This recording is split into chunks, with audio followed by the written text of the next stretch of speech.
Hello everyone. तो आज की वीडियो में है कुछ बहुत ही ज़्यादा स्पेशल और ख़ास। अब आप सोच रहे होंगे कि वो स्पेशल क्या है। तो आज मैं आपको दिखाऊंगी मेरा मेकअप, कि मेरे मेकअप में क्या क्या है। और इस वीडियो में मैं वो हर चीज़ बताऊंगी कि मैंने क्या क्या चीज़ें खरीदी जो कि बहुत ही यूज़फुल है, कौन कौन सी चीज़ें खरीदी जिस पे मेरे पैसे बिल्कुल बर्बाद हो गए, ताकि आप ऐसी कोई भी गलती ना करें। तो करते हैं वीडियो स्टार्ट। मेकअप में जो सबसे इम्पॉर्टेंट चीज़ होती है वो होता है फाउंडेशन। तो मेरे पास में अभी के टाइम पे अगर मैं बताऊं तो ये 3 फाउंडेशन है और ये तीनों मेरे टेस्ट किए हुए हैं। तो अगर मैं सबसे पहले बताऊं तो ये मेरे पास में है पिलग्रिम का। शादी के टाइम पे मैं बहुत ज़्यादा कंफ्यूज थी कि मुझे कौन सा फाउंडेशन लेना चाहिए। उस टाइम पे मैंने इसके बहुत सारे ऐड देखे थे, बहुत सारे इसके रिव्यू देखे थे कि पिलग्रिम का कैसा है फाउंडेशन। बट सही बताऊँ ना, बहुत ही बकवास है, एकदम बकवास फाउंडेशन है और इतना केकी है ना। तो अगर आप भी सोचते हो कि मैं कौन सा यूज़ करूँ तो पिलग्रिम तो बिल्कुल मत यूज़ करना। फिर मैंने एक मंगवाया था जो था फैशन कलर, जिसे FC बोलते हैं। तो इसका फाउंडेशन है, ये भी बिल्कुल भी अच्छा नहीं है, ये भी बहुत केकी है। तो इस पर भी अगर आप सोच रहे हो कि मैं पैसे लगाऊं तो इसके ऊपर भी पैसे लगाने का कोई मतलब नहीं है। बहुत सारे फाउंडेशन ट्राई करने के बाद में मैंने ये शुगर कॉस्मेटिक का लिया था। और सही बताऊं ना, ये बहुत ही अच्छा फाउंडेशन है और बहुत ही नेचुरल लुक देता है। तो अगर मुझे कभी भी लाइक नॉर्मल सा मेकअप करना होता है तो मैं इसे ही यूज़ करती हूँ। और अगर मुझे पार्टी वेयर मेकअप भी करना है तो भी मैं इसी को ही यूज़ करती हूँ। तो अगर आपको कभी भी चाहिए तो ये आप यूज़ कर सकते हो। और मेरा जो कलर है, जो मेरा शेड है एक्चुअली, वो 7 है, 07। और काफ़ी अच्छा है ये 5% नाइसिनामाइड के साथ में आता है। मेरे लिए कोई फाउंडेशन सोच रहे हो कि मैं कौन सा यूज़ करूँ तो आप ये शुगर कॉस्मेटिक का ले सकते हो, बहुत अच्छा है। और उसके अलावा अगर इसकी प्राइस की मैं बात करूँ तो ये मुझे लगभग 850 का पड़ा था। 850 के अंदर ये आराम से आ जाता है। और इसमें एक स्टिक वाला भी आता है, वो भी मैंने ट्राई किया था पर वो मुझे नहीं अच्छा लगा था। तो मेरे को ये लिक्विड वाला ज़्यादा अच्छा लगता है, तो मैंने अपने लिए लिक्विड ही प्रेफर किया था। फाउंडेशन से पहले हमें प्राइमर यूज़ करना होता है। तो मेरे पास में ये 3 प्राइमर है, जिसमें से एक मेरे पास में अगेन पिलग्रिम का ही है। देन उसके बाद मेरे पास है स्विस ब्यूटी। देन उसके बाद में मेरे पास शुगर कॉस्मेटिक्स। अगर मैं पिलग्रिम की बात करूं तो सही बताऊं, बहुत ही एवरेज है, ऐसा कुछ खास इसका बोल नहीं सकते कि ये बहुत अच्छा है। तो मैं तो यही बोलूँगी कि अगर आप रुपए लगा रहे हो, पैसा खर्च कर रहे हो तो इसे मत परचेस करो। इसके रिव्यूज़ सही में मेरी तरफ से तो यही है कि बिल्कुल अच्छे नहीं है। देन उसके बाद अगर मैं बात करूँ स्विस ब्यूटी की, तो अगर आपका बजट है 250 300 तक तो आप इजीली इसको अपने लिए ले सकते हो। मतलब अच्छा है, काफ़ी ज़्यादा स्मूथ है। देन उसके बाद मैं बात करूँ शुगर कॉस्मेटिक, तो मैं यही यूज़ करती हूँ। मुझे इसका बहुत अच्छा लगा रिजल्ट है। इससे जो आपके पोर्स होते हैं वो काफ़ी ज़्यादा हद तक कम हो जाते हैं। और जब आप इसके बाद में फाउंडेशन यूज़ करते हो तो वो बहुत अच्छी फिनिशिंग देता है। नेक्स्ट बात करूँ तो ये है रहने का बॉलीवुड फ़िल्टर। इसकी बहुत ज़्यादा हाइप थी उस टाइम पे जब मैं शादी कर रही थी, तो मैंने इसे परचेज़ किया था। सही बताऊँ, ये अमेजिंग है। तो मेरी तरफ से तो ये है कि ये बहुत ज़्यादा अच्छा है। अगर मैं इसकी प्राइस की बात करूँ तो आई थिंक ये मुझे 500 का पड़ा था उस टाइम पे। अभी मुझे इसकी प्राइस नहीं पता, अच्छे से याद भी नहीं, आई थिंक 500 ही था। देन मेरे पास नेक्स्ट है, ये है मॉइस्चराइज़र। वैसे तो मेरे पास में मॉइस्चराइज़र और भी बहुत सारे हैं, बट जो स्पेशली मैं मेकअप के लिए यूज़ करती हूँ वो रहने का है। रहने का ये वाला जो है ल्यूमी ग्लो है, हाइलाइटिंग मॉइस्चराइज़र है। इसकी जो सबसे स्पेशल चीज़ है वो ये है कि जब आप इसको लगाते हो तो एक मतलब बहुत हल्का सा ग्लोइंग ग्लोइंग लगने लग जाता है, जो कि बाकी आप देखोगे कि मॉइस्चराइज़र है उसमें इतना ज़्यादा नहीं फील होता है। और ये काफ़ी ज़्यादा स्मूथ है, तो मतलब मुझे पर्सनली बहुत अच्छा लगा, तो आप इसे भी ले सकते हो। इसके बाद जो नेक्स्ट मेरे पास में है वो है रहने का फेस ग्लॉस। और अगर मैं इसके बारे में बात करूँ तो ये कम्प्लीटली वेस्ट ऑफ मनी है। तो अगर आप इसको परचेज़ करने का सोच रहे हो तो बिल्कुल भी मत करना। इसकी बहुत ज़्यादा हाइप थी तो मैंने इसे ऑनलाइन ही ऑर्डर किया था। आई थिंक ये मेरे को 400 to 500 का मिला था। इसका मतलब जो मेन यूज़ होता है मेकअप से पहले, अगर आप इसको यूज़ करोगे जस्ट 1 से 2 ड्रॉप अगर आप इसको यूज़ करते हो तो ये बहुत ज़्यादा मतलब ग्लोइंग, आपको ऐसा लगता है कि ग्लो आएगा। ये सब मैंने देखा था है ना एड्स में, बट जब मैंने इसको यूज़ किया तो मुझे नहीं अच्छा लगा इतना। तो आप देख सकते हो मेरी शादी को 10 महीने हो गए और ये अभी उतना का उतना ही पड़ा है। बहुत थोड़ा सा आई थिंक मैंने इसको यूज़ किया है, तो क्योंकि मुझे ये इतना अच्छा नहीं लगा था। तो अगर आप परचेज़ करने का सोच रहे हो तो ये बिल्कुल भी अच्छा नहीं। अब अगर मैं बात करूँ कंसीलर, तो एक है मेरे पास में स्विस ब्यूटी और एक है मेरे पास शुगर कॉस्मेटिक्स। दोनों बहुत अच्छे हैं। प्राइस के अकॉर्डिंग दोनों का ही अगर मैं रिव्यू दूँ तो बहुत अच्छा है। स्विस ब्यूटी अपने प्राइस के अकॉर्डिंग काफ़ी सही है और शुगर कॉस्मेटिक्स है ये भी काफ़ी ज़्यादा सही है। तो अगर आपको ऐसे मन में है कि कौन सा प्रेफर करना चाहिए तो मैं तो ज़्यादा बोलूँगी कि शुगर ज़्यादा बेस्ट है। अगर आपका बजट ठीक है, अगर आपका बजट बहुत नॉर्मल है तो आप स्विस ब्यूटी पे भी जा सकते हो। मेकअप से पहले टोनर यूज़ करना बहुत ज़्यादा ज़रूरी है। तो जो मैंने टोनर यूज़ करा है ये मैंने यूज़ करा है अरोमा मैजिक का नीम एंटी ट्री टोनर है, जो कि बहुत अच्छा है और मतलब इसकी फ्रेग्रेंस भी काफ़ी अच्छी है। और उसके अलावा मैं बात करूँ कि इसका रिजल्ट कैसा है तो मेरी तरफ से तो 10/10 है, बहुत अच्छा है। और आप देख सकते हो मैंने ऑलमोस्ट ये पूरा यूज़ किया हुआ है, बहुत अब थोड़ा सा ही रहा है।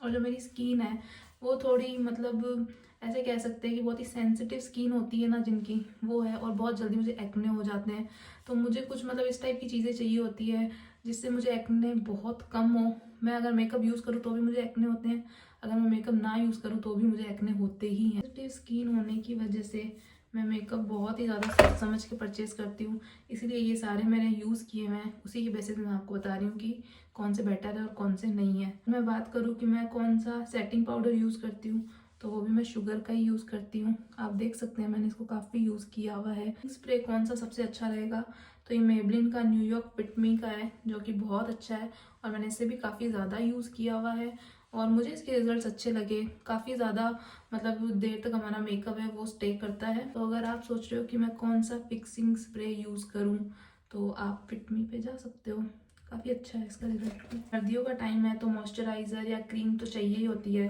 तो लोटस की है मेरे पास में और एक है मेरे पास लैक्मे, और दोनों का बहुत अच्छा रिजल्ट है। पर्सनली मैं बोलूँ तो मुझे लोटस ज़्यादा पसंद है और मुझे इसका रिजल्ट इसलिए ज़्यादा अच्छा लगता है क्योंकि मुझे एक तो इसकी फ्रेग्रेंस बहुत ज़्यादा पसंद है और ये काफ़ी ज़्यादा स्मूथ है। और अगर मैं बात करूँ लैक्मे की तो ओवरऑल ये भी बहुत अच्छा है। तो मुझे ये दोनों ही पसंद है, मैं दोनों ही बहुत यूज़ करती हूँ। सिर्फ मेकअप करना तो इनफ नहीं है, तो आपको अपने हेयर्स के बारे में भी सोचना पड़ता है, हेयर स्टाइल के बारे में भी सोचना पड़ता है। और स्पेशली आजकल जो सबसे ज़्यादा है कि हेयर फॉल बहुत ज़्यादा हो रहा है या ड्राइनेस होती है, तो उसके लिए सबसे ज़्यादा इंपॉर्टेंट क्या है, तो जब भी मुझे कभी हेयर स्ट्रेट करने होते हैं तो मैं ये बेलिना का यूज़ करती हूँ। और इसको मतलब जब आप हेयर वॉश करके आ जाओ और ड्राई हो जाते हैं उसके बाद में आप इसको अच्छे से स्प्रे कर सकते हैं। उसके बाद में अगर आप हेयर स्ट्रेट करेंगे तो वो डैमेज कम होंगे। तो अगर आप सोच रहे हैं कुछ ऐसा यूज़ करने का तो बेलिना का बहुत अच्छा है, आप यूज़ कर सकते हैं। सबसे इम्पॉर्टेंट कि स्ट्रेटनर कौन सा खरीदें, क्योंकि स्ट्रेटनर एक ऐसी चीज़ है ना जो बहुत ही एक्सपेंसिव भी होती है, समझ में भी नहीं आती है कि कौन सी यूज़ करें या कौन सी परचेज़ करें। तो मेरे पास में जो है वो है ये आइकॉनिक की। ये बहुत ही मैं ऐसे कह सकती हूँ कि इसकी जो हीटिंग है वो बहुत अच्छी है। आप अपने अकॉर्डिंग इसको कैसे भी मैनेज कर सकते हो। ये 110 से स्टार्ट होती है, 200 तक है इसकी हीटिंग। और मेरे को सही बताऊँ ना ये बहुत ही ज़्यादा सही लगी। तो अगर आपको भी है कि मैं कौन सी यूज़ करूँ स्ट्रेटनर या कौन सी परचेज़ करूँ तो इससे बेस्ट आई थिंक और कोई ऑप्शन नहीं हो सकता है। मैंने स्ट्रेटनर परचेज़ किया था जो है आइकॉनिक मी का। ये मतलब मुझे 3,500 का मिला था और मतलब इसमें 2-3 चीज़ें थी, जैसे कि एक तो आप अपने हेयर्स रोल्स कर सकते हो और ये जो है इससे आप अपने हेयर्स ड्राई कर सकते हो, इस टाइप से है। और सही बताऊँ ना ये बिल्कुल भी अच्छा नहीं था, इसीलिए मैंने आइकॉनिक का वो स्ट्रेटनर परचेज़ किया था उसके बाद 8,000 वाला। एक बार रुपए लगते हैं मैं मानती हूँ, बट सही बताऊँ ना मतलब वो लॉन्ग टाइम के लिए आपके लिए बहुत यूज़फुल रहेगा। तो मुझे तो वो बहुत अच्छा लगा और मैं उसी को यूज़ करती हूँ। अब अगर मैं बात करूँ आई मेकअप के बारे में तो जो मेरे पास में आई लाइनर है वो है मेरे पास स्विस ब्यूटी का और ये बहुत अच्छा है, बिल्कुल भी ये मतलब बिखरता नहीं है। तो मुझे इसका मतलब जो रिज़ल्ट है ओवरऑल बहुत ज़्यादा अच्छा लगा। अगर मैं बात करूँ मस्कारा तो ये मेरे पास 7 सीज़ का है बिग फ्लैश, जो कि बहुत अच्छा है। इसका भी रिज़ल्ट बहुत बोल मैं बताऊँ तो सही है। तो अगर आप सोच रहे हो कि मैं कौन सा दूँ तो ये काफ़ी सही है। और अगर प्राइस की बात करूँ तो बहुत अफोर्डेबल प्राइस है मेरे अकॉर्डिंग। जो ये है ये लगभग 200 का होगा और ये 150 या 200 के आसपास है। तो यही नॉर्मल प्राइस है, ज़्यादा नहीं है। प्लेट्स की बात करूँ तो ये मेरे पास में है कलर स्टॉक्स की, जो कि आप देखोगे तो इसके काफ़ी शेड्स बहुत अच्छे न्यूड शेड्स हैं।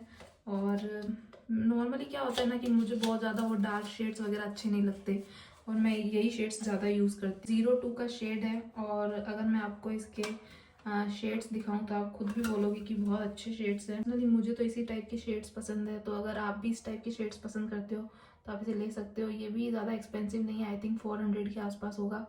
और मैं बहुत कम यूज़ करती हूँ, इसलिए मैंने जो चीज़ें मैं बहुत कम यूज़ करती हूँ तो वो मैंने बहुत ज़्यादा एक्सपेंसिव नहीं ली हुई है। और जो चीज़ें मेरी स्किन पे प्रॉपर बहुत अच्छे से लगती है या मैं ज़्यादा यूज़ करती हूँ तो उन पे मैंने फिर भी मेरे अकॉर्डिंग ठीक ठाक पैसे खर्च किए हैं। करूँ हाइलाइटर की, तो मेरे पास ये प्लेट्स भी हैं हाइलाइटर्स की, और ये स्टिक भी है। और ये स्टिक सही बताऊँ ना बहुत ज़्यादा सही है कंपैरिजन में इसके, क्योंकि मुझे इसे लगाना ना अब पसंद नहीं है। पहले मतलब मैं इसको यूज़ करती थी, बट अब मुझे स्टिक बहुत ज़्यादा ईजी लगती है। आप ये सारा मेकअप कर लो और आपको रिमूव करना पड़े तो इसके लिए सबसे बेस्ट है ये स्विस ब्यूटी का मेकअप रिमूवर। अगर मैं सही बताऊँ ना इसके बारे में, आप सिर्फ इसको थोड़ा सा पाइप्स के ऊपर लो और रिमूव करो, 1 सेकंड में ये अच्छे से रिमूव कर देता है। तो अगर आप ढूंढ रहे हो कुछ अपने लिए ऐसा, तो इससे बेस्ट आई थिंक मुझे अभी तक कुछ भी नहीं लगा है। एक गार्नियर का नाइसिनामाइड करके भी कोई मेकअप रिमूवर मैंने यूज़ किया था, उससे भी ज़्यादा ये स्विस ब्यूटी का अच्छा है रिमूव करने की। तो ये 3 चीज़ें हैं मेरे पास में। एक ये हिलेरी ओडा का कुछ है, ये बिल्कुल भी अच्छा नहीं है, तो अगर आप इसे परचेस करने की सोच रहे हो तो इसे मत खरीदना। देन उसके बाद में एक ये मेरे पास में प्लम का है, ये बहुत अच्छा है। अगर आपको कुछ वाइब्स टाइप कुछ चाहिए तो ये बहुत सही है। बट सबसे बेस्ट ये ब्लू हेवन का लगता है। इसके अंदर मेरे को जो सबसे सही चीज़ लगती है वो ये लगती है कि जैसे मेरे को ये नेल पेंट लगी हुई है, तो इसके अंदर सीधा इसके अंदर अपना जो भी थंब है या फिर फिंगर है उसे अच्छे से डिप करके इसे राउंड राउंड राउंड राउंड कर दो। देन लेट्स सी, पूरा अच्छे से रिमूव हो गया, कुछ मेहनत नहीं लगती। तो मुझे ये ज़्यादा अच्छा लगता है। तो अगर मैं बात करूँ तो सबसे मेरी फेवरेट जो मुझे मेकअप में लगता है वो लगती है लिपस्टिक्स। लगभग ये 8-10 लिपस्टिक्स है मेरे पास में, और ये सारी की सारी जो भी शेड्स है वो न्यूड शेड्स है। मैं डार्क शेड यूज़ नहीं करती बिल्कुल भी। तो अगर मैं बताऊं कि जो इसमें सबसे ज़्यादा मेरी फेवरेट है वो है ये शुगर की मैट लिपस्टिक। अगर मैं आपको बताऊं तो इसका जो शेड है वो बहुत अच्छा है। आई थिंक ये मुझे 800 के आसपास उस टाइम पे पड़ी थी। और मैंने इसे क्यों परचेज़ किया था, इसका रीज़न ये है कि मतलब जो ये इस टाइप की लिक्विड वाली होती है ना, ये बाद में थोड़ा ऐसा लगता है ड्राई ड्राई और हैवीनेस लगता है। ये बहुत ही लाइट वेट लगती है। अगर मैं आपको इसका शेड दिखाऊं, इसका कलर, तो आप देख सकते हो कितना प्यारा है। लिक्विड लिपस्टिक्स में मुझे जो सबसे ज़्यादा अच्छी लगती है वो मेरे को ये मार्स की लगती है। इसका शेड भी बहुत अच्छा है, और आप देख सकते हो कि इसका शेड भी कितना अच्छा लग रहा है। आई थिंक आपको दिख रहा होगा वीडियो में। रहने की भी ट्राई करने की मैंने सोची थी, बट रहने की लिपस्टिक्स मुझे इतनी नहीं अच्छी लगी जितनी मुझे शुगर की अच्छी लगती है। उसके अलावा ऐसे कुछ pink shades, light pink shades, और आप मैरिड होते हो तो एक थोड़ा डार्क पिंक टाइप का ये भी है मेरे पास में। और ये भी फॉरएवर 52 की है, और इसका शेड भी बहुत सही है। थोड़ा न्यूड शेड्स में भी कुछ डार्क चाहिए तो ये कलर बहुत ज़्यादा अच्छा है। आप देख सकते हो ये जो 3rd नंबर है ये वाला शेड। तो मेरे को इसी टाइप के शेड्स ज़्यादा पसंद है, तो मैं इस टाइप के शेड्स ज़्यादा प्रेफर करती हूँ लगाना। और मुझे ऐसा लगता है कि मेरे पे ज़्यादा सूटेबल है, तो डार्क शेड्स मैं नहीं यूज़ करती इस एक लिपस्टिक के अलावा। और इसके अलावा मेरे पास कोई डार्क शेड नहीं है। मेकअप करने के लिए चाहिए ब्रशेस, तो ये सारे के सारे स्विस ब्यूटी के हैं। नेल पेंट्स में भी मैं कुछ इसी टाइप के लाइट शेड्स, डार्क शेड्स सारे मिक्स में लगाती हूँ। तो ये कुछ नेल पेंट्स हैं। तो अगर आपको मेरे वीडियोस देखना पसंद है तो मेरे चैनल को लाइक, शेयर एंड सब्सक्राइब करना बिल्कुल ना भूलें। और जो मेरा नेक्स्ट वीडियो होगा वो होगा मेरे पास कौन कौन से बैग्स हैं, वॉचेस एंड एसेसरीज। तो अगर आपको मेरे वीडियोस देखना अच्छा लगता है तो मेरे चैनल को सब्सक्राइब करें, लाइक करें। मिलते हैं नेक्स्ट वीडियो में, बाय बाय।